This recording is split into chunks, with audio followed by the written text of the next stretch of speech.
সোনামণিরা, সবাইকে স্বাগতম আমার আজকের এই মজার শিক্ষামূলক ভিডিওতে। আজ আমরা জানব বিভিন্ন পোষা প্রাণীর নাম এবং তাদের সম্পর্কে ছোট ছোট তথ্য। চলুন তাহলে একসাথে শিখে নিই। চলো শুরু করি। এটা হলো ডাক, যাকে বাংলায় বলে হাঁস। হাঁস পানি খুব পছন্দ করে এবং ভালো সাঁতার কাটে। ডিমের জন্য এবং পোষা হিসাবে রাখা যায়। এটা হলো ক্যাট, যাকে বাংলায় বলে বিড়াল। বিড়াল খুব পরিচ্ছন্ন ও শান্ত স্বভাবের। ঘরে ইঁদুর ধরতে বেশ সাহায্য করে। এটা হলো গট, যাকে বাংলায় বলে ছাগল। ছাগল দুধ দেয় এবং সহজে পালন করা যায়। গ্রামে সবচেয়ে বেশি পোষা প্রাণী হিসেবে দেখা যায়। এটা হলো প্যারট, যাকে বাংলায় বলে টিয়া। টিয়া মানুষের কথা নকল করতে পারে। রঙিন পালকের জন্য খুব জনপ্রিয়।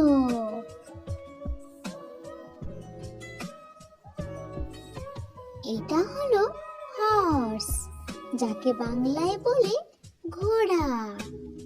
ঘোড়া শক্তিশালী এবং দ্রুত দৌড়াতে পারে।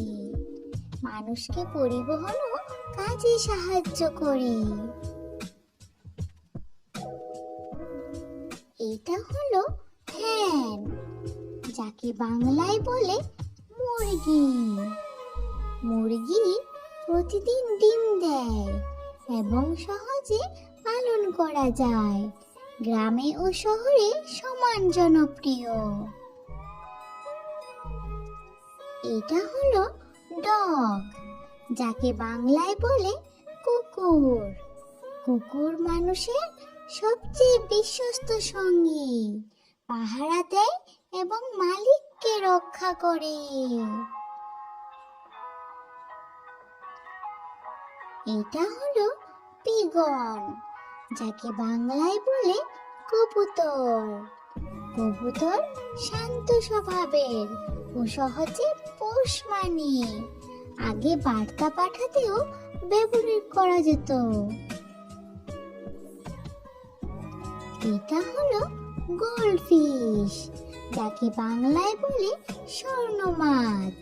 স্বর্ণ মাছ অ্যাকোরিয়ামে রাখা হয়। খুব শান্ত স্বভাবের এবং ঘর সাজাতে সুন্দর লাগে। এটা হলো রেবিট, যাকে বাংলায় বলে খরগোশ। খরগোশ নরম ও লাজুক স্বভাবের প্রাণী। সবজি ও গাজর খেতে ভালোবাসে। এটা হলো ক্যানারি, যাকে বাংলায় বলে ক্যানারি। ক্যানারি ছোট ও গান গাইতে পারে। খুব শান্ত স্বভাবের একটি পোষা পাখি।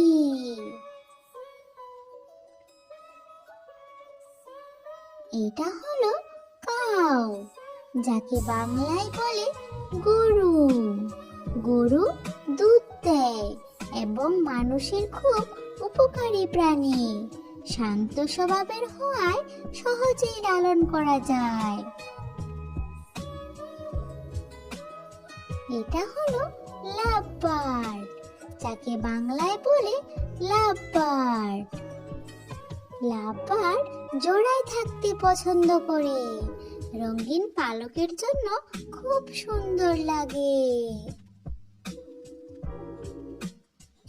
এটা হলো গিনিপিগ, যাকে বাংলায় বলে গিনিপিগ। গিনিপিগ খুব নরম লোমযুক্ত। শিশুদের কাছে অত্যন্ত পছন্দের একটি পোষা প্রাণী।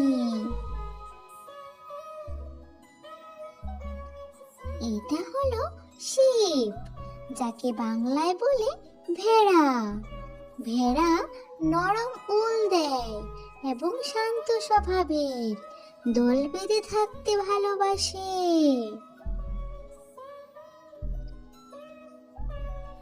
আজ আমরা শিখলাম বিভিন্ন পোষা প্রাণীর নাম এবং তাদের সম্পর্কে সহজ তথ্য। এই ধরনের আরো মজার শিক্ষামূলক ভিডিও পেতে আমাদের সঙ্গে থাকুন আর আমাদের চ্যানেলটি অবশ্যই সাবস্ক্রাইব করে দেবেন। ধন্যবাদ।